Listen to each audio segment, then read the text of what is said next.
Hi hello नमस्कार, स्वागत है आप सभी का आपके अपने इस प्यारे से PGMN यूट्यूब चैनल पर। My self Manoj Singh Rajput. कैसे आप सभी लोग? उम्मीद करते हैं कि आप सभी लोग बढ़िया होंगे।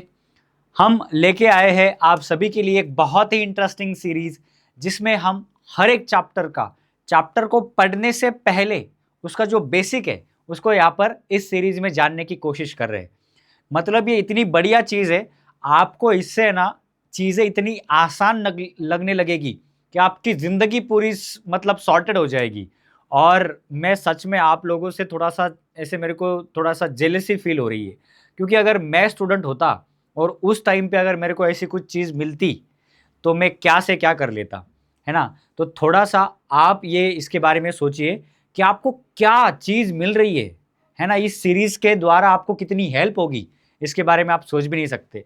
लेकिन इसको दिल से मन लगा के पढ़िए और इसको अच्छे तरीके से यूज़ कीजिए, आपको बहुत ज़्यादा हेल्प होने वाली है। चलिए अभी बातें कम और काम ज़्यादा करते हैं। हम यहाँ पर केटीजी हमारा जो चैप्टर है, स्टेट बोर्ड के पॉइंट ऑफ व्यू से, हमारे सीईटी के पॉइंट ऑफ व्यू से इतना इंपॉर्टेंट लेसन है। और ये चैप्टर अगर आपका अच्छे से हो गया तो थर्मोडायनेमिक्स भी आपको अच्छे से आ जाएगा। ये एक दूसरे से कनेक्टेड है। तो चलिए केटीजी के जो भी बेसिक्स है इनको हम यहाँ पर समझने की कोशिश करते हैं। सबसे पहले देखो, नाम में ही इसका एक मीनिंग छुपा हुआ है कि काइनेटिक थ्योरी ऑफ गैसेस, मतलब हम गैसेस का स्टडी इस पूरे चैप्टर में करने वाले हैं। लेकिन आपने स्कूल लाइफ में पढ़ा होगा there are 3 basic state of matter. वैसे तो कई सारे होते हैं लेकिन हम उधर नहीं जाएंगे। हम 3 बेसिक स्टेट ऑफ मैटर की बात करेंगे, सॉलिड, लिक्विड एंड गैस। इसमें ये जो गैस है इसी का तो हम स्टडी करने वाले हैं पूरे चैप्टर में, है ना? लेकिन आपको थोड़ा बहुत बेसिक लेवल पे, फाउंडेशन लेवल पे इन तीनों का डिफरेंस पता होना चाहिए। डायग्राम से तो आप देख ही पा रहे हो, हम डिटेल में इनका डिफरेंस देखते हैं। देखो इधर। अभी आप ये मत सोचो कि सर इतना बेसिक क्यों बोल रहे हो, इतना बेसिक क्यों बता रहे हो। ये सीरीज ही हमारा बेसिक का है कि आपका फाउंडेशन पक्का हो, आपका बेस पक्का हो, ताकि आप जब एक्चुअल चैप्टर का जो कॉन्टेक्स्ट पढ़ेंगे तब आपको ये सारी चीजें वहां पे क्लियर रहेगी। ठीक है, देखिए सॉलिड, लिक्विड, गैस में हम कंपैरिजन करेंगे on the basis of these point. ठीक है, सबसे पहले शेप। तो जो सॉलिड का शेप होता है ये फिक्स होता है। आप इसको हैमरिंग करोगे, फोर्स लगाओगे तभी जाके वो चेंज होगा। लेकिन ऐसे नेचुरली उसके शेप में कोई चेंज नहीं आएगा। ऐसे आप जब फोर्स लगाओगे तब भी इतने आसानी से चेंज नहीं आता है ना? मान लो ये पेन है, सॉलिड है, मैं इसको ऐसा थोड़ा सा फोर्स लगाऊं तो इतनी आसानी से थोड़ी ना ये मुड़ जा रहा है ना? इसका शेप चेंज नहीं होगा। तो इसका जो शेप है वो डिफाइनाइट होगा, फिक्स होगा। लिक्विड का जो शेप है ये क्या होता है? इनडिफाइनाइट, यानी कि उसका शेप फिक्स नहीं होता है ना? फिक्स नहीं होगा। आप जिस भी कंटेनर में उसको डालोगे, जिस भी शेप का कंटेनर आपका होगा तो उसका शेप हमारा लिक्विड ले लेता है ना? तो सॉलिड के जैसे इसका शेप फिक्स नहीं होता। और गैस के बारे में तो पूछो ही मत, वो क्या होगा? लिक्विड के जैसे ही, जिस कंटेनर में आपने उसको भरा हुआ है ना, उसका वो शेप ले लेता है। यानी कि आपने एक सर्कुलर बेस वाला कंटेनर ले लिया तो वो सर्कुलर शेप में आ जाएगा। आपने ऐसे रेक्टेंगुलर बेस वाला कंटेनर ले लिया तो ऐसे रेक्टेंगुलर शेप में आ जाएगा। आपने ऐसा कोनिकल फ्लास्क जैसे आता है ना अपना, उसमें भरा तो वो उसका शेप ले लेगा। इसका मतलब ये है कि आपके जो लिक्विड और गैसेस होते हैं इनके पास कोई फिक्स शेप नहीं होता। ये आसानी से क्या कर लेते हैं, जिस भी कंटेनर में आप इनको भरते हो उनका शेप ले लेते हैं। और इसमें और एक चीज आप ऐड कर सकते हो कि यहाँ पर जो शेयर स्ट्रेस है वो जीरो होता है। सॉलिड के केस में शेयर स्ट्रेस कुछ ना कुछ होता है, लेकिन जब हम फ्लूइड की बात करते हैं यानी कि लिक्विड और गैस की बात करते हैं, आपको ये चीज भी पता होगी ना कि लिक्विड और गैस को कंबाइनिंगली, मतलब दोनों को हम मिला के क्या बोल सकते हैं? फ्लूइड बोल सकते हैं। फ्लूइड यानी कि लिक्विड भी हो सकता है, फ्लूइड यानी कि गैस भी हो सकता है। फ्लूइड का मतलब होता है which has ability to flow. तो लिक्विड के पास भी ये एबिलिटी होती है, गैस के पास भी ये एबिलिटी होती है। तो ये हमारा फर्स्ट पॉइंट हो गया। सेकंड पॉइंट देखो वॉल्यूम का। आपको पता है सॉलिड का जैसे शेप फिक्स होता है वैसे इसका वॉल्यूम भी क्या होता है? फिक्स होता है ना? आपने अगर मान लो 1 मीटर क्यूब का कोई आयरन का क्यूब बनाया हुआ है तो ऐसा होगा नहीं कि 8-10 दिन के बाद उसका जो वॉल्यूम है वो कम होगा, ज्यादा होगा, धूप में रखने से कम होगा, ज्यादा होगा, छाव में लाने से कम ज्यादा हो जाएगा, किसी कंटेनर में भरने से कम ज्यादा हो जाएगा। वो जितना है उतना ही रहने वाला है। लेकिन लिक्विड और गैस के केस में ये अलग है सिनेरियो। देखो लिक्विड का जो, हाँ यहाँ पर देखो, लिक्विड को जब हम क्या करेंगे, लिक्विड को जब आप किसी अलग अलग शेप के कंटेनर में भरते हो तो वो कंटेनर का शेप लेता है, लेकिन एक बात यहाँ पर नोटिस करने वाली ये है कि उसका वॉल्यूम उतना ही रहता है।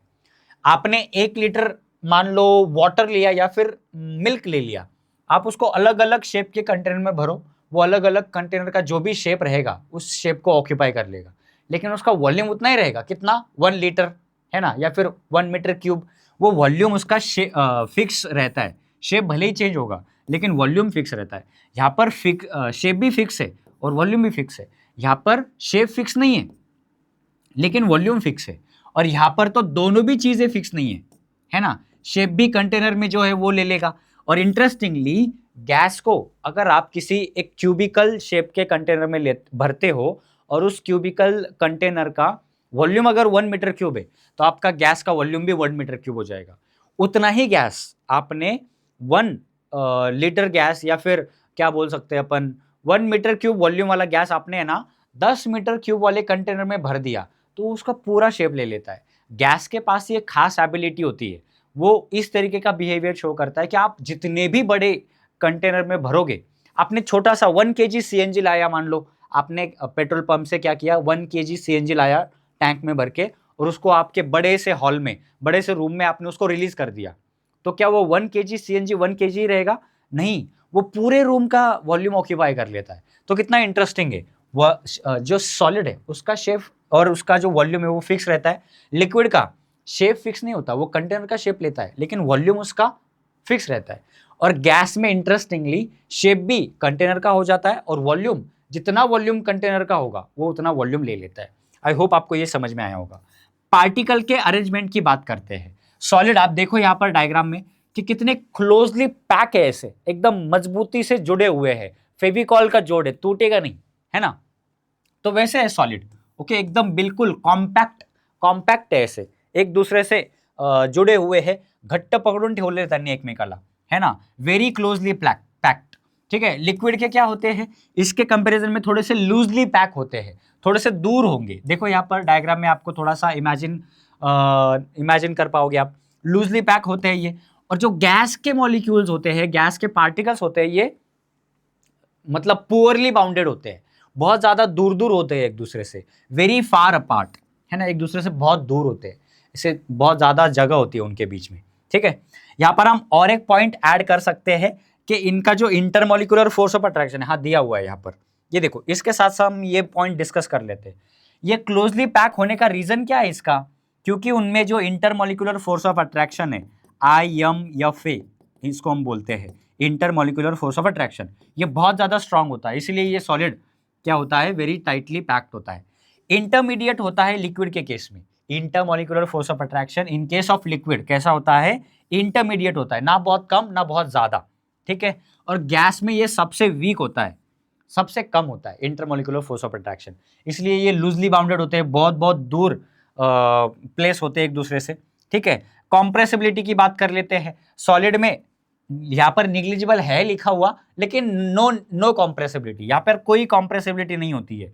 ओके, लिक्विड में निग्लिजिबल होती है, बहुत कम होती है, और गैस में ये हाईली कॉम्प्रेसिबल होते हैं।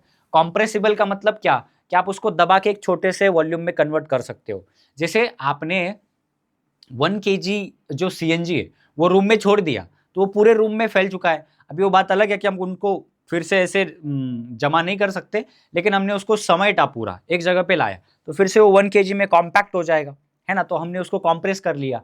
लेकिन हम सॉलिड को ऐसा नहीं कर सकते, लिक्विड को भी हम ऐसा नहीं कर सकते। अगर ऐसा होता तो हमारे जो हाइड्रोलिक क्रेन्स है वो हमारे जो प्रेशराइज फ्लूइड पे काम करते हैं वो नहीं कर पाते, है ना, अगर लिक्विड कॉम्प्रेसिबल होता तो। ठीक है, तो ये सारी बातें हैं कॉम्प्रेसिबिलिटी की। मूवमेंट ऑफ पार्टिकल की बात करते हैं तो सॉलिड के जो पार्टिकल्स होते हैं ये एक फिक्स जगह पे मतलब स्टेबल होते हैं, और किया भी उन्होंने वाइब्रेशन तो बहुत कम वाइब्रेशन करते हैं। इसके पीछे का रीजन क्या है, क्योंकि वो बहुत क्लोजली पैक्ड है, उनके पास वाइब्रेट करने के लिए, मूवमेंट करने के लिए जगह ही नहीं है, तो वो करते ही नहीं है वाइब्रेट। लेकिन करते भी है तो बहुत छोटे से कम मात्रा में करते हैं। लिक्विड के पार्टिकल जो होते हैं थोड़ी सी स्पेस उनके पास होती है, तो वो क्या कर सकते हैं, थोड़ा बहुत वाइब्रेशन वो कर सकते हैं, एक दूसरे के ऊपर वो क्या करते हैं, स्लाइड करते हैं। ठीक है। और गैस के पार्टिकल्स, इनके पास बहुत ज्यादा जगह है, बहुत जगह है, तो वो आसानी से इधर उधर फ्रीली मूव कर सकते हैं और सभी डायरेक्शन में मूव करते हैं। ये 3 तरीके के मोशन करते हैं, मैं आपको बता देता हूं। ये ट्रांसलेटरी मोशन करते हैं, ट्रांसलेटरी मोशन करते हैं, है ना। मान लो ये गैस का पार्टिकल होगा तो वो ऐसे आगे जा सकता है एक्स में, वो ऐसे वाई में जा सकता है, वो ऐसे जेड में इधर आ सकता है, ठीक है। वो एक्स में ऐसे वाइब्रेट भी कर सकता है, वो वाई में ऐसे वाइब्रेट भी कर सकता है, वो जेड में ऐसे वाइब्रेट भी कर सकता है, या फिर वो एक्स के अबाउट ऐसे रोटेट कर सकता है, वो जेड के अबाउट ऐसे रोटेट कर सकता है, वो वाई के अबाउट रोटेट कर सकता है। तो ट्रांसलेशनल, वाइब्रेशनल और रोटेशनल 3 तरीके के मोशन वो यहाँ पर परफॉर्म करते हैं, और इनके वजह से ही उनके पास काइनेटिक एनर्जी भी सबसे ज्यादा होती है। जैसे इसके पास अगर आप काइनेटिक एनर्जी पूछोगे सॉलिड के पास तो सबसे कम होती है, इसके पास मॉडरेट होती है, और इसके पास काइनेटिक एनर्जी सबसे ज्यादा होती है गैस मॉलिक्यूल्स के पास, क्योंकि मूवमेंट ज्यादा है, मूवमेंट ज्यादा यानी कि वेलोसिटी ज्यादा, वेलोसिटी ज्यादा यानी कि काइनेटिक एनर्जी ज्यादा, ठीक है। फोर्स ऑफ अट्रैक्शन की बात तो हमने कर ली है। तो ये सॉलिड, लिक्विड और गैस का बेसिक डिफरेंस है, यहाँ पर हमको बस सीखना था, और इंपॉर्टेंट हमारे लिए गैस है कि गैस कैसे बिहेव करता है। ओके, अभी हम आगे बढ़ते हैं। हमको चैप्टर में पहले ही कंसेप्ट पढ़ाई जाएगी जब हम केटीजी शुरू करेंगे, क्या गैस लॉज, जिसमें हमारे पास 3 लॉज है, बॉयज लॉ, चार्ल्स लॉ और गे-लुसाक्स लॉ, ठीक है। मैं पहले आपको मेरे तरीके से बता देता हूं, फिर हम स्लाइड पे आएंगे। देखो हमारे पास 3 गैस लॉज है, BCG बोलता हूं मैं इनको, बॉयज लॉ, चार्ल्स लॉ और गे-लुसाक्स लॉ। BCG, ABCD में ये इसी सीक्वेंस में आते, तो इस तरीके से याद रखो, BCG, ओके।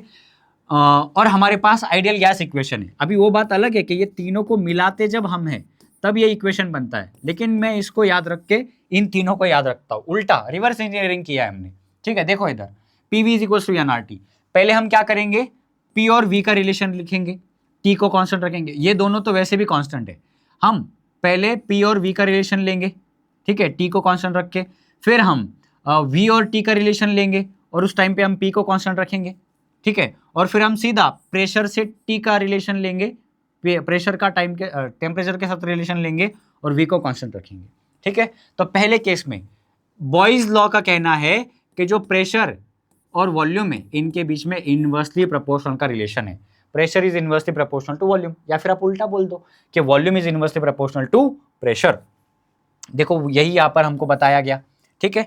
दूसरा रिलेशन हम लेते हैं, हम क्या करेंगे इस बार याद रखना आपको कि T क्या रखना है, कांस्टेंट रखा हुआ है आपने, ठीक है। दूसरा वॉल्यूम और टेम्परेचर के बीच में रिलेशन लेना है, ये आइडियल गैस के इक्वेशन के हिसाब से आपको क्या दिख रहा है, डायरेक्टली रिलेटेड है ना, वो डायरेक्टली प्रोपोर्शनल है, तो volume is directly proportional to temperature. देखो ना, सबको कांस्टेंट मान लो और यहाँ पर साइन ऑफ प्रोपोर्शनलिटी लगा दो, तो क्या बन जाएगा, डायरेक्टली प्रोपोर्शनल। पहले केस में देखो PV ऐसा था, इधर यहाँ पे सब कांस्टेंट बच जाएंगे, तो मैंने इसको इधर लेके गया तो कांस्टेंट अपॉन वॉल्यूम बचेगा, पहली केस की बात कर रहा हूँ मैं, और कांस्टेंट को हटा दिया तो यहाँ पर साइन ऑफ प्रोपोर्शनलिटी आ जाएगा, जो कि क्या बता रहा है कि pressure is inversely proportional to volume. First हो गया, सेकंड हो गया। इस केस में हमने क्या किया, प्रेशर को हमने रखा कांस्टेंट, प्रेशर को हमने यहाँ पर कांस्टेंट रखा हुआ है, ठीक है। गे-लुसाक्स लॉ की बात करते हैं। इस बार हमको प्रेशर का सीधा सीधा रिलेशन लिखना है, किसके साथ, टेम्परेचर के साथ, और आपको पता है कि इस बार हमको वॉल्यूम को रखना पड़ेगा कांस्टेंट। हो गए आपके तीनों जो गैस लॉज है, आपको अच्छे तरीके से with the help of ideal gas equation याद रहेगा, ठीक है। Pressure is inversely proportional to volume, किसका कहना है, ये बॉयस लॉ का। चार्ल्स लॉ के हिसाब से volume is inverse directly proportional to temperature, and Gay-Lussac's law के हिसाब से pressure is directly proportional to temperature. खत्म, टाटा बाय बाय। इसके मदद से आप ये इक्वेशन भी बना सकते हो कि PV इधर लेके आओ, इसको P1 V1 is equals to P2 V2, और ये क्या रहेगा, रेशो, इनका जो मल्टीप्लीकेशन है, प्रोडक्ट है, वो हमेशा के लिए कांस्टेंट रहेगा। इस रिलेशन के हिसाब से V1 upon T1 is equals to V2 upon T2 क्या रहेगा, रेशो हमेशा कांस्टेंट रहेगा। P1 upon T1 is equals to P2 upon T2, ऐसे आप जितने भी लोगे उतना वो क्या रहेगा, रेशो कांस्टेंट रहेगा, ठीक है। ये 3 गैस लॉज है जो आपको पता होने चाहिए। इन तीनों को जब आप कंबाइन करते हो तब हमको आइडियल गैस इक्वेशन मिलता है। तीनों को जब आप कंबाइन करोगे, देखो प्रेशर और वॉल्यूम, ये क्या है, देखो प्रेशर का टेम्परेचर के साथ डायरेक्टली प्रोपोर्शनल का रिलेशन है और वॉल्यूम का भी डायरेक्टली प्रोपोर्शनल है। तो जब हम साइन ऑफ प्रोपोर्शनलिटी हटाते हैं तो यहाँ पर हमारे पास कांस्टेंट आ जाते हैं NR। यहाँ पर N क्या है, N है हमारे n है हमारा number of moles, number of mole, ठीक है ना। और जो r है हमारा ये है universal gas constant, universal gas constant. इसकी वैल्यू फिक्स होती है और इसकी वैल्यू क्या है आप कमेंट सेक्शन में बताना। इस वीडियो के पता है सबको 8.314, ओके यूनिट के साथ बताना इसकी वैल्यू क्या है कमेंट सेक्शन में, ठीक है। एन और आर ये हमारे कांस्टेंट है। आगे बढ़ते हैं हम। अभी ये 3 लॉज होने के बाद अभी हम बात करते हैं real gas versus ideal gas की। Real gas versus ideal gas की बात करते हैं, ठीक है। क्योंकि हमको इस चैप्टर जब पढ़ना होता है तब आपको टीचर बताते हैं कि हम आइडियल गैस को लेकर पूरा kinetic theory of gases chapter पढ़ते हैं, लेकिन क्यों, क्या, कैसे और रियल और आइडियल में क्या फर्क है ये हमको पता होना चाहिए, इसीलिए हम इनको कंपेयर कर रहे हैं यहाँ पर। देखो रियल गैस में क्या होता है, इंटरमोलिकुलर फोर्स प्रेजेंट होता है, लेकिन आइडियल गैस में हम मानते हैं कि there is a no intermolecular force, ठीक है। Second point, occupies actual volume, उसका जो भी एक्चुअल वॉल्यूम होता है उसका कुछ ना कुछ तो वॉल्यूम रहेगा, ओके। आप कितना भी उसको कॉम्प्रेस कर लो, भले जैसे हमको पता है कि गैस हाईली कॉम्प्रेसिबल होता है, अब इसको कितना भी कॉम्प्रेस कर लो लेकिन इसका कुछ ना कुछ तो वॉल्यूम रह जाएगा रियल गैस का। लेकिन हम आइडियल गैस की माने तो आइडियल गैस के हिसाब से जो भी उनके मॉलिक्यूल्स होंगे आप उनको कॉम्प्रेस कर दोगे तो इनका जो वॉल्यूम है वो निग्लिजिबल रहेगा, है ना। मॉलिक्यूल का जो वॉल्यूम होगा वो निग्लिजिबल रहेगा, ठीक है। Can not obey gas law perfectly, real gas जो है, हमने जो अभी 3 गैस लॉ सीखे ना, इनको ही हम ideal gas law, ideal gas के लॉज बोलते हैं, ठीक है। तो ये गैस लॉज को ओबे नहीं करते परफेक्टली, करते भी है तो कुछ हद तक करते हैं, मतलब एक कर लिया तो 2 नहीं करेंगे, 2 कर लिया तो बाकी का 1 नहीं करेगा, तीनों एक साथ तो कभी ओबे नहीं करते। कौन? Real gases. आइडियल गैसेस क्या करते हैं, आइडियल गैस को हम आइडियल गैस बोलते ही इसलिए because they obeys all gas laws perfectly simultaneously, okay. एक साथ वो तीनों गैस लॉज को ओबे करता है, वो भी परफेक्टली। लिक्विफिकेशन क्या है रियल गैस का, पॉसिबल है, हम गैस को, रियल गैस को क्या कर सकते हैं, लिक्विफाई कर सकते हैं। इसीलिए तो हम क्या करते हैं, आसानी से ट्रांसपोर्ट कर सकते हैं गैस को लिक्विड में कन्वर्ट करके एक जगह से दूसरी जगह पर, लेकिन आइडियल गैस को हम लिक्विफाई नहीं कर सकते, ठीक है। Then exist in nature, real gas हमारे नेचर में एग्जिस्ट करता है, हम इसको यूज करते हैं एक्चुअली, लेकिन आइडियल गैस एक हाइपोथेटिकल गैस है, हम तो बस इसके बारे में पढ़ते हैं। ऐसा क्यों? क्योंकि आइडियल गैस के बारे में पढ़ने के बाद हम रियल गैस के बारे में समझ सकते हैं, ठीक है। एग्जाम्पल इसके होंगे हमारे पास O2, CO2, N2 बहुत सारे हैं, ठीक है। लेकिन आइडियल गैस क्योंकि ये हाइपोथेटिकल है तो इसका कोई भी रियल लाइफ एग्जाम्पल नहीं है। तो ये रियल वर्सेस आइडियल गैस आपको पता होना चाहिए। बहुत जरूरी बात यहाँ पर दी गई है, देखो शायद आपको इसकी वजह से ये दिख नहीं रही होगी, मैं पढ़ के बता देता हूं कि real gas behaves ideally under low pressure and high temperature. आपका ये जो रियल गैस है ना, ये आइडियल गैस जैसे बिहेव कर सकता है। आइडियल गैस जैसी कोई भी चीज इस दुनिया में एग्जिस्ट नहीं करती, लेकिन आपका रियल गैस जो होता है, इसको अगर आपको आइडियली परफॉर्म करने के लिए बोलना है तो आपको क्या करना पड़ेगा, आपको लो प्रेशर और हाई टेम्परेचर देना पड़ेगा रियल गैस को, तो वो आइडियल गैस जैसे बिहेव करने लगेगा, ओके, ठीक है। ये याद रखना। आगे बात करते हैं मोल कंसेप्ट की। अभी मोल कंसेप्ट केमिस्ट्री का एक बहुत डिटेल और वास्ट टॉपिक है, लेकिन हम हमारे फिजिक्स के लिए जितना जरूरी है ना, उतनी की बात कर लेते हैं। मोल कंसेप्ट क्या होता है, 1 मोल गैस जब हम लेते हैं, हमको पता है कि 1 मोल में कितने पार्टिकल्स होते हैं, तो 6.022 इंटू 10⁻23 पार्टिकल्स होते हैं, और इसी को हम क्या बोलते हैं, अवागाद्रो नंबर बोलते हैं। अवागाद्रो नंबर, अवागाद्रो नाम के साइंटिस्ट जो थे उन्होंने हमको क्या बोला कि अगर आप 1 मोल गैस लोगे तो उसमें कितने नंबर ऑफ पार्टिकल्स होंगे, तो उसमें फिक्स इतने ही पार्टिकल होंगे, फिर वो कोई भी गैस रहने दो, है ना, उसमें इतने ही पार्टिकल होंगे, फिर वो कोई भी गैस रहने दो, N2, O2, CO2, है ना, फिर वो मोनो, डाई, ट्राई, पॉली, कोई भी रहने दो, उसमें नंबर ऑफ पार्टिकल्स इतने ही रहेंगे, कितने, 6.022 इंटू 10⁻23 पार्टिकल्स, है ना, इन अ 1 मोल ऑफ गैस, ठीक है। ये आपको समझ गया, मोल के बारे में समझ लो।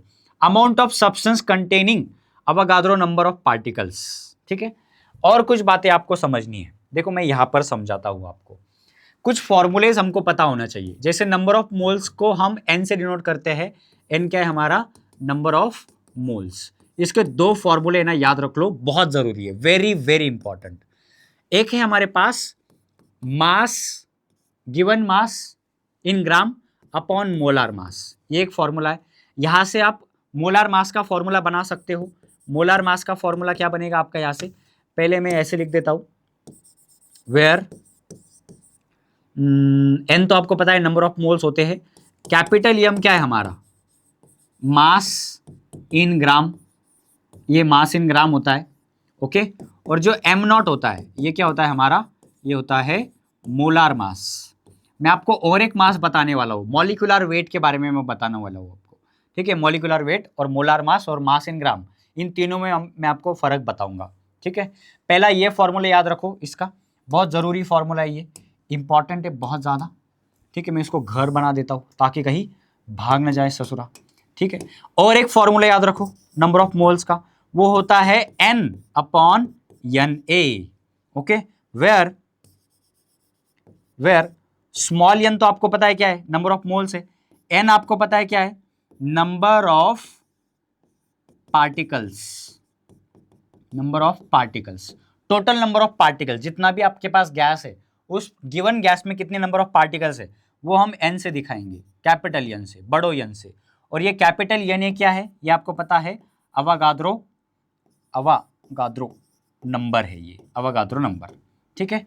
तो आपको क्या पता होना चाहिए, आपको mass versus molar mass, mass versus molar mass versus molecular weight, इनके बारे में पता होना चाहिए, ठीक है। अभी मॉलिक्यूलर वेट को ऐसे नहीं दिखाते लेकिन मैंने ऐसे ही बोल दिया। ये जो मास होता है ये गिवन मास होता है, ये गिवन वैल्यू होती है, गिवन वैल्यू ऑफ मास होता है। ये बहुत बच्चे कंफ्यूज हो जाते हैं इसमें, मास, मोलार मास और मॉलिक्यूलर वेट में, ओके। और ये जनरली किस में होता है, इन ग्राम, ठीक है। कभी कभी मोल्स में भी हो सकता है ना, कभी कभी मोल में भी हो सकता है, ठीक है। मोलार मास क्या होता है, मोलार मास होता है मास ऑफ 1 मोल। 1 मोल हम सब्सटेंस लेंगे और उसका जितना मास आएगा उसी को हम मोलार मास बोलते हैं। मॉलिक्यूलर वेट हम किसको बोलते हैं, मॉलिक्यूलर वेट, ये क्या है आपका मॉलिक्यूलर वेट है ये, ठीक है। इतनी बढ़िया चीज है ये इतनी बढ़िया सीरीज है, इसमें हम डिटेल में बात कर सकते हैं ताकि आपका बेस क्लियर हो जाए। चैप्टर में ये बातें नहीं कर सकते क्योंकि वहां पर एक तो टाइम बहुत कम होता है, बहुत ज़्यादा टाइम लग जाता है चैप्टर में बाकी कंसेप्ट सिखाने में, तो ये बातें हम यहाँ पर क्लियर कर रहे हैं आपके लिए और बिल्कुल फ्री है। इतनी बढ़िया चीज़ है आप सभी के लिए। मॉलिक्यूलर वेट क्या होता है, एक मॉलिक्यूल का weight of 1 molecule, weight of 1 molecule of a substance. किसी भी सब्सटेंस का अगर आप एक मॉलिक्यूल ले लोगे उसका जितना वेट आएगा उसको हम क्या बोलते हैं, मॉलिक्यूलर वेट बोलते हैं। जैसे H2O, तो H2O का पूरा मॉलिक्यूलर वेट कितना हो जाएगा, एटॉमिक मास से आप ढूंढ ही सकते हो, एटॉमिक मास समझते हो आप, एटॉमिक वेट समझते हो आप। मॉलिक्यूलर वेट जो होता है ना वो AMU में होता है, हाँ याद रखना, यूनिट इसका क्या है, AMU। ये मोलार मास क्या होता है, ग्राम पर मोल होता है, ये याद रखना ये। और ये जो मोलार मास होता है, सॉरी मास गिवन होता है, एक तो ग्राम में होगा नहीं तो मोल में होगा। देखो मैंने आपको ये भी बता दिया, अच्छा हो गया मेरे को याद आ गया, ग्राम पर मोल में होता है ये मोलार मास। आपका मॉलिक्यूलर वेट AMU में होगा, ओके, AMU, ठीक है, ओके। तो ये बातें हो गई, मैंने आपको मास के बारे में बता दिया। मैं यहाँ पर आपको n के बारे में डिफरेंस बता दूं, यहाँ पर मैंने दिया है, शायद मैं ये वाली स्लाइड को पहले चाहिए थी ये स्लाइड, चलो यहाँ पर ये इसकी बात कर लेते हैं। n और ये Na क्या होता है, ये एक्चुअली कैपिटल A हमारा होगा, ठीक है। n होता है हमारा नंबर ऑफ मोल्स, ये भी n है लेकिन कैपिटल N है, ये होता है number of particles in a given gas. जितना भी गैस दिया है उसमें कितने नंबर ऑफ पार्टिकल्स है उसको हम n से डिनोट करेंगे। अगर आपने 1 मोल गैस ले लिया तो उसके अंदर के पार्टिकल रिप्रेजेंट करने के लिए हम Na रिप्रेजेंट करते हैं और उसको हम अवागाद्रो नंबर बोलते हैं, ओके। ये इसका फॉर्मूला मैंने आपको बता दिया, 2 फॉर्मूले हैं, given mass upon molar mass, और एक फॉर्मूला मैंने आपको बताया n अपॉन Na, ठीक है। देन ये तो डिपेंड करता है इसका फॉर्मूला, हमने ये जो फॉर्मूला पढ़ा ना यहां पर देखो ये वाला, यही से आप इसका फॉर्मूला बना सकते हो n के लिए। क्या बनेगा वो, n इज इक्वल्स टू छोटो n इंटू Na। ठीक है, तो ये सारे फॉर्मूले बन गए। ठीक है, ओके ओके। और अवोगाड्रो नंबर की वैल्यू तो फिक्स है 6.022 इंटू 10⁻23 पार्टिकल्स पर मोल। ओके, बाकी तो यहाँ पर कुछ ज़्यादा आपके लिए ज़रूरी है नहीं, मैंने बता दिया लिख के। एक पिछली स्लाइड हमारी छूट गई है, उसके बारे में बात कर रहे थे, elastic collision of particle. Particle देखो, जब हम किसी कंटेनर में गैस को भरते हैं तो पार्टिकल्स रैंडम मोशन परफॉर्म कर रहे होते हैं, है ना, ट्रांसलेशनल मोशन परफॉर्म कर रहे थे, वाइब्रेशनल मोशन परफॉर्म कर रहे होते हैं, रोटेशनल मोशन परफॉर्म कर रहे होते हैं। तो इन मोशन के दरमियान वो एक दूसरे को कोलाइड करते हैं, पार्टिकल जाकर एक दूसरे को कोलाइड करते हैं।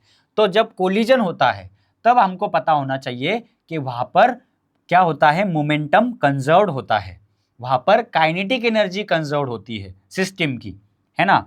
तो ये आपको पता होना चाहिए। तो मोमेंटम का पहला ये फॉर्मूला आपको पता होना चाहिए कि m1u1 मतलब इनिशियल मोमेंटम इज कंजर्व्ड या फिर is equal to final momentum.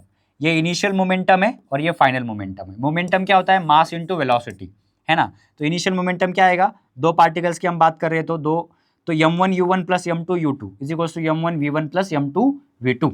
ठीक है, जैसे मोमेंटम कंजर्व होता है वैसे काइनेटिक एनर्जी भी गैस पार्टिकल्स की कंजर्व होती है, half m1u1 square plus half m2u2 square. ये इनिशियल काइनेटिक एनर्जी है। और आफ्टर कोलिजन के बाद, ये बिफोर द कोलिजन, ये आफ्टर कोलिजन, ये बिफोर कोलिजन का मोमेंटम, ये आफ्टर कोलिजन का मोमेंटम, ये क्या रहता है, कंजर्व रहता है। ये आपको पता होना चाहिए, इसके ये फॉर्मूलेज आपको पता होने चाहिए। इलास्टिक कोलिजन का मतलब थोड़ा सा समझ लो। जैसे हमने बात किया ना कि गैस मॉलिक्यूल जब भी कोलाइड करते हैं तब वो इलास्टिकली कोलाइड कर रहे होते हैं, मतलब वहां पर कोई भी एनर्जी का लॉस नहीं होता है। इलास्टिक कोलिजन और इन इलास्टिक कोलिजन में क्या होता है, जो फर्क है वो आपको समझना पड़ेगा। लेकिन याद रखना कि केटीजी में हम इलास्टिक कोलिजन मान के चलते हैं, लेकिन पता कर लो इन इलास्टिक कोलिजन में क्या होता है, ओनली मोमेंटम कंजर्व होता है, काइनेटिक एनर्जी वहां पर कंजर्व नहीं होती। सम एनर्जी वहां पर हमेशा क्या होगी, लॉस होगी। मान लो आपने क्या किया, एक क्रिकेट खेलने वाला जो बॉल है हमारा, उसको ऐसे वॉल पे फेंक के मारा, तो वो जाके कोलाइड किया उसने, तो क्या आपने जितनी ताकत से, जितने मोमेंटम से फेंका था उतने मोमेंटम से तो वापस आ गया, लेकिन क्या एनर्जी उसमें सेम रही, नहीं, बिल्कुल वहां पर कुछ ना कुछ अमाउंट ऑफ एनर्जी लॉस हुआ होगा।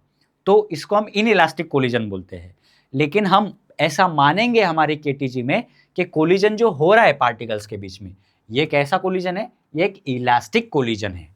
ठीक है, जहां पर मोमेंटम भी कंजर्व्ड है और काइनेटिक एनर्जी भी कंजर्व्ड है, there is no loss of energy, it is called elastic collision. ये तो हमने बात कर लिया। आगे बढ़ते हम स्पेसिफिक हीट कैपेसिटी की बात करते हैं, वेरी वेरी इंपॉर्टेंट, बहुत ज्यादा फंसते हैं लोग यहाँ पर। देखो, दो तरीके के स्पेसिफिक हीट कैपेसिटी होती है ना। एक होता है प्रिंसिपल स्पेसिफिक हीट कैपेसिटी और दूसरा होता है मोलार स्पेसिफिक हीट कैपेसिटी। मेरे को यही समझाने में 15-20 मिनट लग जाते हैं स्टूडेंट्स को, तो वो काम वहां पर बच जाए, है ना, सभी को ये समझने को मिले, इसलिए हम ये काम कर रहे हैं यहाँ पर। मोलार और प्रिंसिपल में क्या फर्क है इसकी बात कर लेते हैं। पहले तो स्पेसिफिक हीट कैपेसिटी क्या होती है, जैसे इसका नाम में ही छुपा होता है, heat capacity, specific heat capacity. देखो, हम पहले प्रिंसिपल को समझते हैं। Amount of heat required to raise the temperature of unit mass of a substance by 1 degree Celsius और 1 केल्विन। हमने कोई सॉलिड सब्सटेंस ले लिया, हमको है ना इसका टेम्परेचर बढ़ाना है 1 डिग्री से या फिर 1 केल्विन से, तो हम क्या करेंगे, इसको हीट देंगे, है ना, हीट करेंगे।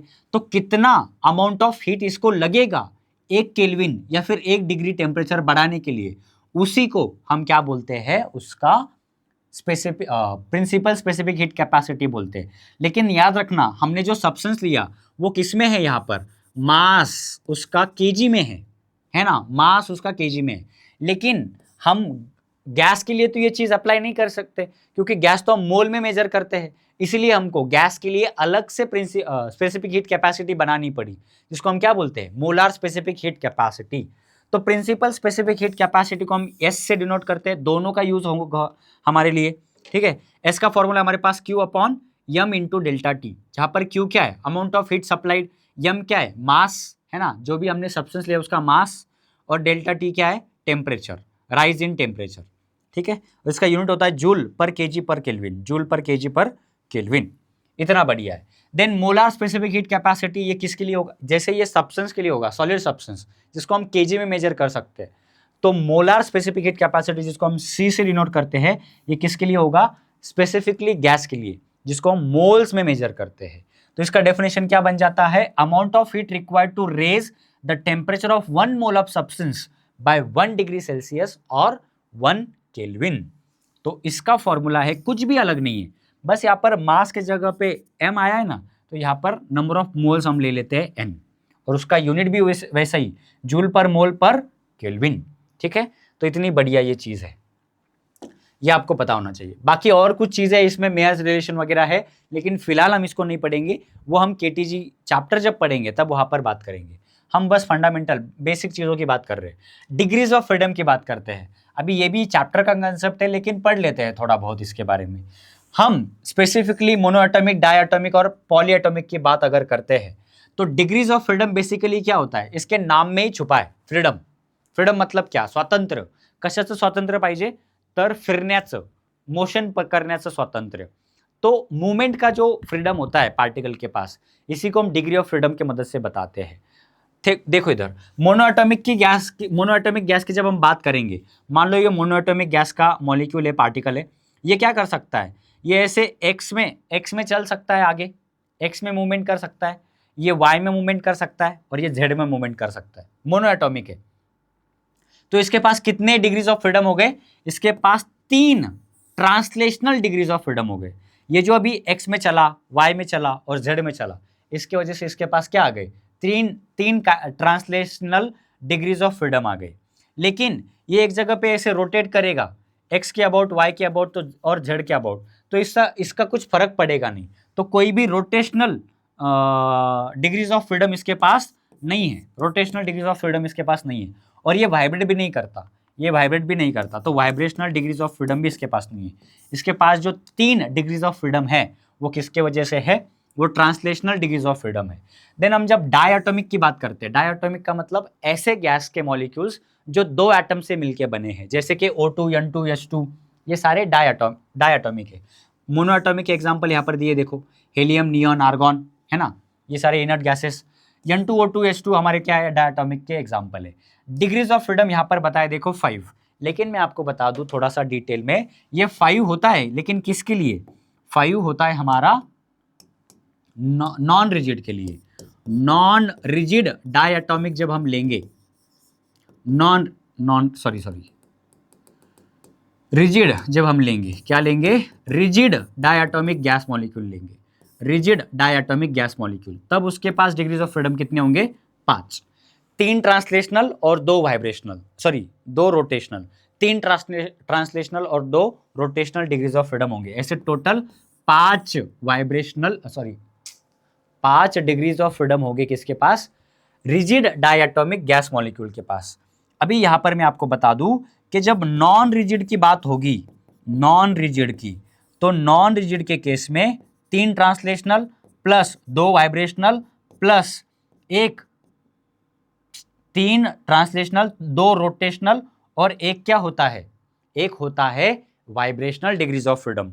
और एक के लिए हम क्या करते हैं, 2 से मल्टीप्लाई करते हैं, वाइब्रेशनल के एक मोड को हम 2 से मल्टीप्लाई करते हैं, तो एक होगा तो 2 आएंगे, तो 2 + 2 + 2 हमारे पास कितने हो गए, 7 डिग्रीज ऑफ फ्रीडम हमारे पास होने चाहिए, किसके लिए, नॉन रिजिड डायएटॉमिक गैस मॉलिक्यूल के लिए। याद रखना, भूल जाते हैं कई लोग, नॉन रिजिड डायएटॉमिक गैस मॉलिक्यूल के पास 7 डिग्रीज ऑफ फ्रीडम होते हैं। देखो एक्स में चल सकता है, वाई में चल सकता है, जेड में चल सकता है, 3 ट्रांसलेशनल हो गए।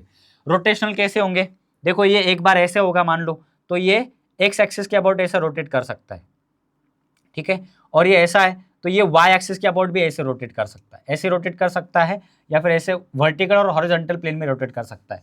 लेकिन एक बार वो जेड एक्सिस के अबाउट ऐसे रोटेट करेगा तो इसका कोई फर्क पड़ेगा नहीं, इसलिए 2 ही रोटेशनल डिग्रीज ऑफ फ्रीडम होते हैं, और वाइब्रेशन वो एक ही कर सकता है ना। ये जो नॉन रिजिड होते हैं ना, ये पार्टिकल्स, ये ऐसे ऐसे आगे पीछे वाइब्रेट कर सकते हैं, है ना। मान लो ये दो एटम्स है डायएटॉमिक के, तो ये ऐसे वाइब्रेट कर सकते हैं, तो इसके पास एक वाइब्रेशनल मोड भी है, ठीक है ना। और एक वाइब्रेशनल मोड के पास 2 डिग्रीज ऑफ फ्रीडम हम देते हैं, बिलोंग करता है उसको, तो 2 से हमने उसको मल्टीप्लाई कर दिया, तो total overall 7 degrees of freedom उसके पास हो गया है।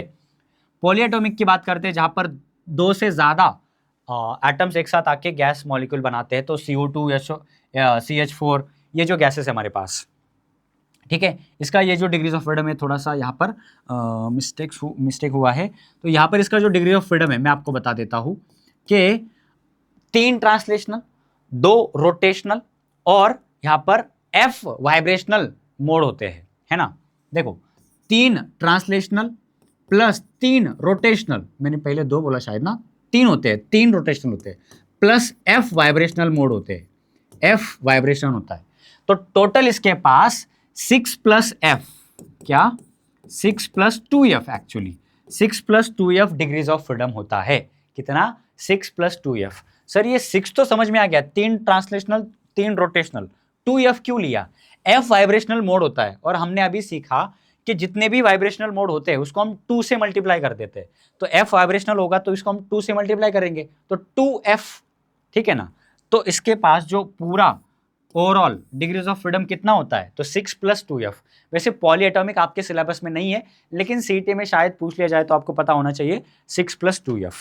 ओके ओके, तो ये सारी बातें हो गई, ये आपको बाकी की चीज़ें जानने की ज़रूरत नहीं है। आगे बात करते हैं परफेक्ट ब्लैक बॉडी की, ये लास्ट टॉपिक होगा हमारा। परफेक्टली ब्लैक बॉडी क्या होता है? हमको रेडिएशन के ऊपर कई सारे क्वेश्चंस आते हैं सीईटी में, ओके तो इसीलिए हमको परफेक्टली ब्लैक बॉडी के बारे में सीखना जरूरी है। परफेक्टली ब्लैक बॉडी क्या होती है?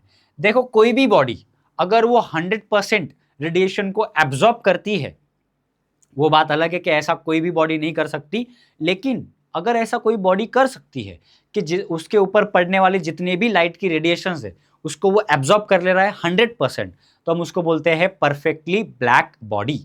और ये एक हाइपोथेटिकल कंसेप्ट है, 99.99% कर सकते हैं, लेकिन 100% कोई भी बॉडी क्या नहीं कर सकती? रेडिएशन को एब्जॉर्ब नहीं कर सकती। इसकी जो एब्जॉर्प्टिविटी होती है, हम चैप्टर में पढ़ने वाले होते हैं कि जहां पर 3 कोएफिशिएंट होते हैं हमारे पास, coefficient of absorption, coefficient of transmission और कोएफिशिएंट ऑफ रिफ्लेक्शन। तो इसमें से कोएफिशिएंट ऑफ एब्जॉर्प्शन जो होता है ना, ये ब्लैक बॉडी का, इसको हम ए से डिनोट करते हैं, वो कितना होता है? 1 होता है। लेकिन ये पूरा हाइपोथेटिकल है, आपको बस इतना जानना है कि इसका डेफिनेशन क्या है।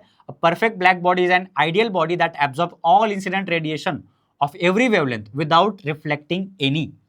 कोई भी रिफ्लेक्शन नहीं होता, कोई भी ट्रांसमिशन नहीं होता, पूरे के पूरे 100% रेडिएशन को वो किसी भी वेवलेंथ के रहने दो उसको एब्जॉर्ब कर लेता है। उसी को हम क्या बोलते हैं? परफेक्ट ब्लैक बॉडी बोलते हैं, जो कि एक हाइपोथेटिकल कंसेप्ट है। इसके प्रॉपर्टीज देख लो, perfect absorber of radiation, perfect emitter of radiation. जो बॉडी परफेक्ट एब्जॉर्बर होती है वो ही परफेक्ट इमिटर होती है, यानी कि इसकी इमिसिविटी की वैल्यू भी क्या होती है? 1 होती है। इसका ए का वैल्यू भी 1 होता है और ई का वैल्यू भी 1 होता है। इमिसिविटी को हम इसको ई से दिखाते हैं। रिफ्लेक्टिविटी इसकी 0 होती है, ट्रांसमिटिविटी भी इसकी 0 होती है, ठीक है। तो ये याद रखना, बाकी आपको जानने की कुछ भी ज़रूरत नहीं है। वाइट बॉडी के बारे में तो ऐसे ही जनरल दे दिया है। जैसे परफेक्टली ब्लैक बॉडी क्या करती है? 100% लाइट को एब्जॉर्ब कर सकती है। तो परफेक्ट वाइट बॉडी क्या कर सकती है? 100% लाइट रेडिएशन को रिफ्लेक्ट कर देती है, उसको हम परफेक्ट वाइट बॉडी बोलते हैं। लेकिन ऐसा कोई कंसेप्ट है भी नहीं और हम इसके बारे में बात भी नहीं करेंगे। नेक्स्ट है हमारे पास फेरिस ब्लैक बॉडी। अभी ये फेरिस ब्लैक बॉडी क्या है? फेरिस नाम के साइंटिस्ट थे जिन्होंने क्या किया? एक ब्लैक बॉडी बनाने की कोशिश की। अभी ये परफेक्टली ब्लैक बॉडी तो नहीं था, लेकिन ब्लैक बॉडी जैसे इसकी प्रॉपर्टीज थे, बिहेवियर थे। इसने क्या किया? एक ऐसा एक चेंबर बनाया, एक हॉलो कैविटी बनाया, जिसमें उसने क्या किया? एक छोटे से होल में से, बहुत छोटा अपर्चर में से हमने लाइट रे को इंसिडेंट कराया। तो ये जो लाइट रे, ये अंदर वाली साइड है ना, इसमें ऐसे ये अंदर ही अंदर ट्रैप हो जाती है, तो रिफ्लेक्ट हो के कहाँ पर जाएगी? इसके अंदर ही रहेगी। तो 99.99% लाइट रेज ये जो पूरी बॉडी है ना, इसको एब्जॉर्ब कर लेती है। तो एक तरीके से ये हमारे प्रैक्टिकल लाइफ में एक तरीके से ये जो फेरी ने जो ब्लैक बॉडी बनाई, ये परफेक्टली ब्लैक बॉडी जैसे बिहेव करेगी, उसके नज़दीक नज़दीक बिहेव करेगी। परफेक्टली ब्लैक बॉडी तो नहीं होगी, लेकिन उसके जैसा बिहेव करेगी, ठीक है। इसमें थोड़ा बहुत रेडिएशन बाहर भी जाएगा इन फॉर्म ऑफ हीट, लेकिन मान लेते हैं हम कि ये ब्लैक बॉडी जैसा बिहेव करेगी। फिर इस black body is a hollow enclosure with a small opening that behaves like a perfect black body by absorbing almost all incident radiation. क्योंकि देखो ना, बाहर निकलने के लिए उसके पास जगह ही नहीं है, और ये पूरा बाहर से ना ओपैक होता है, ओपैक, ठीक है। तो इस तरीके से फेरिस ब्लैक बॉडी होती है, जो कि ब्लैक बॉडी जैसा बिहेव करने की कोशिश करती है। इसकी एब्जॉर्प्टिविटी नजदीक नजदीक 1 होती है ना, एग्जैक्टली 1 नहीं होती, लेकिन 1 के नजदीक होती है, ओके। तो ये सारे टॉपिक्स थे जो कि आपको काइनेटिक थ्योरी ऑफ गैसेस को पढ़ने के लिए जानने ज़रूरी थे। अब मज़ा आएगा आपको जब चैप्टर पढ़ेंगे, क्योंकि आपने ये बातें सारी सुनी होगी तो आपको हेवी फील नहीं होगा, है ना। चैप्टर सिंपल लगने लगेगा, मुश्किल नहीं लगेगा, ठीक है। तो उम्मीद करते हैं आपको ये सारी चीज़ें समझ में आई होगी। आपको हमारा ये जो प्रयास है एक बेसिक सीरीज लाने का, ये कैसा लगा, आप कौन से चैप्टर का बेसिक पहले चाहते हो, वो कमेंट सेक्शन में ज़रूर लिखना, हम वो पहले आपके लिए लेके आएंगे। तो इस वाले वीडियो में इतना ही, यहीं पर रुकते हैं। Thank you, tata, good bye, जय हिंद।